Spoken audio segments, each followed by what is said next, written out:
Before I get into this, I want to make it clear that you don't have to watch this video. Topics like these tend to be depressing and generally induce negative feelings. If you disagree with the argument I'm going to make, and you know it's going to make you upset, you have no obligation to watch further, and I have no problem with that. I'm only saying this because I don't want to hear the inevitable response of, "Don't shove your politics onto me." Let it be known I am not shoving my politics onto you. You clicked on the video and you decided to watch. By watching further, you are choosing to hear what I have to say. Now, before I say anything, I want to preface this by admitting that I'm pretty ignorant of a lot of things. I don't have a super in-depth knowledge of the inner machinations of the police force, and I don't have much knowledge of the extensive history of racial tensions in America. This fact is why you won't hear me comment on any of that stuff, because I really don't have any right to. There are other people who do, however, and I would rather them speak about it than someone like me who really isn't qualified.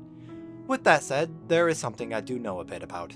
Video after video, instance after instance, year in and year out, for as long as I've been watching the news, have occurred of police officers acting in a violent and oppressive manner towards undeserving victims. And time after time, the same argument gets thrown out in defense of the police. Something that goes along the lines of, "Wow, what that officer did was truly awful. But let's not conflate the actions of a single cop with the entire police force now. That would be wrong and very disrespectful." This sentiment is ancient and has been allowed to persist for far too long. My question is, how many more times are we going to have to watch the police brutalize some unarmed victim before we admit that maybe we aren't dealing with random, unrelated cases of quote-unquote bad apples, but rather a systemic problem infecting the police force as a whole? So, it came as no surprise to me that after the clip of George Floyd began to circulate around the internet, so too did the typical party of people defending the police, using that same tired argument that looked something like, "What those cops did to George Floyd was evil and wrong. But not all cops are like that. Most cops are good. One bad cop doesn't represent all cops. It's disrespectful to the good cops to generalize them all as bad." This "not all cops are bad" statement is not a straw man I'm making. Again, this is an argument I remember seeing as early as 2011 when I first got on the internet. It's very real and I'm sick of seeing it. First, I'd like to say that I think it's actually a very reasonable sentiment. I understand where someone who would say this is coming from, and I'm not just saying that. A lot of us, myself included, know people who are friends or have distant or immediate family members who are cops. A lot of us know people who are kind and caring and who are in the police force. And it hurts when accusations against the police are raised because it makes the police officers we know who are good look bad. And we don't like that. Nobody wants that for them. So it's understandable that in response to videos of police brutality and accusations against the police, that we might respond by letting others know that not all cops are bad. However, this doesn't mean that the sentiment is kind of ignorant and entirely missing the point as to why people are protesting against the police. The statement "not all cops" implies, and is often paired with the idea that you can't judge the entire police force off of the actions of one cop. One cop doesn't represent the entire force, they say. On the individual level, of course this is true. The record of one police officer just doesn't apply to another. That would be ridiculous to argue for. However, as a whole organization, the actions of one bad officer do represent the police force as a whole. That might sound strange, but think about it like this. If you had an emergency and you needed to call the police, but you knew for a fact that, say, 5 out of the 100 police officers in your area were violent killers that had murdered unarmed victims before, would you hesitate to call the police for help? If you knew that there was a chance that you might be inviting a killer to come aid you while you were in need, would you really call the police? Of course you would hesitate to call for help, because you would be worried about getting the 1 or 2 officers that would love to abuse their power if they got the chance. And that's why a few bad apples do represent the entire police force, because you have no way of telling which cops are good or bad, and when you might be interacting with a bad cop. With definitive evidence that these bad cops are fairly numerous, I really can't imagine myself ever calling for the police, except in the case of an extreme emergency. Because when you call for help, you'll never know who you'll get, and I'm definitely not taking that chance.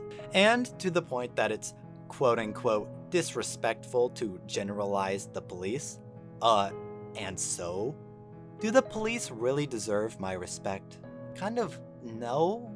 Now, that's not to say I won't show proper respect and decency to, say, the officer that pulls me over for speeding. If he's a good guy and is fair and respectful to me, and yeah, he deserves respect. I have no problem with that. But the police force as a whole? No. Not until they clean up their act and stop bad cops from running around and killing people they don't deserve and won't be getting any respect out of me. Like, come on, what's really worse here? The fact that I might not hold the police force in high regard and I might slander them a little bit? Or the fact that the boys in blue are riddled with criminals running around and enforcing the law? Come on. Reason number 2, the response sucks. It shows a misunderstanding of the magnitude of the problem and why people are protesting against the police. Nobody is protesting the actions of a single cop, but rather the system that perpetuates their existence. And there's zero room to deny that the police organization does in fact favor the behavior of bad cops. Think about it. Bad cops just don't pop out of the blue. For example, the police officer involved in the George Floyd case had an extensive history of violence and brutality behind him. 15 misconduct complaints were filed against him. He had shot people in the past. He had abused his power in gross displays before. And yet, he never even came close to losing his job. This is not some out-of-the-ordinary case either. Most examples of police brutality occur from officers that have quite an extensive history of it, which means that the police force favors and perpetuates the existence of these bad apples. Which means that there is something fundamentally wrong with the way the police force operates and functions, which is what these protests are largely about. Reforming the police organization so that these bad apples don't have any ground to grow in. But you might not be convinced yet that the police force encourages abusive behavior. Fine. Perhaps these bad cops just remain in the police force because they get really lucky or something. Well then, let's do a thought experiment for a second. Think of this scenario. What would you do if you witnessed a cop committing a crime? Think of the George Floyd case. In that circumstance, one police officer committed a blatant crime, while 3 others stood by and watched. If any of the bystanders who were recording the video tried to do something to prevent the death of George Floyd, then they would have been arrested, or possibly worse, for assaulting an officer. There's literally nothing a citizen can do to stop a cop from committing a crime, even a crime as awful as murder, except stand by and record. While on scene, you have zero power to defend yourself and defend others from a cop committing a crime, which is pretty scary. But it gets worse. Not only do the police have absolute authority on the scene, but they have near absolute control over the narrative and the truth.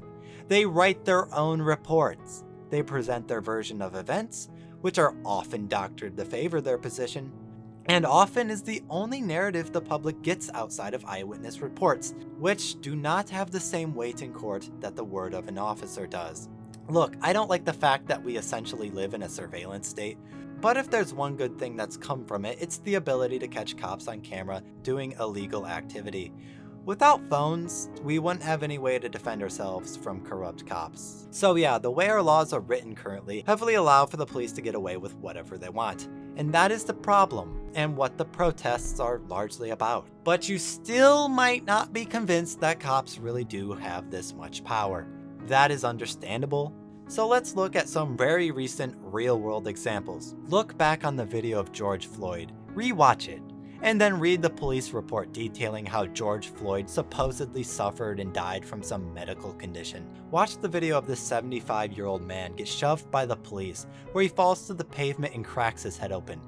Watch the entire group of police officers in the area completely ignore the man as he bleeds from his ears and seizes up upon the ground, all because he dared to approach an officer. And then read the police report where it stated he, quote-unquote, tripped and fell. Watch the video where police unload tear gas upon a pregnant woman stopped at an intersection, completely uninvolved with the protests, and then watch them shoot her fiance because he tried to intervene. These are just a fraction of the abuse that has occurred in the last few days. Videos ranging in what it seems like the hundreds have emerged of police exercising their authority in some of the most brutal and unjustifiable ways possible. And side note here, to anyone who defends this kind of authoritarian behavior is a bootlicker, and I won't waste my time arguing against your busted worldview. Yeah, sit back behind your keyboard and laugh at the victims of police brutality because you think it's funny for protesters to quote-unquote get what they deserve, or make up stupid conspiracy theories about the victims of police brutality just so that the actions of thuggish officers can be seen as justifiable. If you want to live in a country controlled by stormtroopers, that's fine, go ahead, but not me. Alright, tangent over. Third reason the sentiment sucks. It's essentially a nothing statement. Like, actually think about what the statement is really saying. So there's an instance of police brutality, everyone gets mad about it, then someone comes along and says, well, hold on, not all cops are bad. Like, wow, I never noticed that before. Thanks for pointing out the obvious. See, nobody is arguing that every cop out there is bad. Who is actually saying that? Hyperbole doesn't count either. Again, the statement just displays a gross misunderstanding of what the anger and protests against the police are really all about. So yeah, for review, the reason that the response, not all cops, is poor is because 1. The actions of bad cops do represent the entire police force. 2. It fails to understand that the problem with the police is systemic. And 3. It literally does nothing but point out the obvious. Yeah, and that's about it. See ya.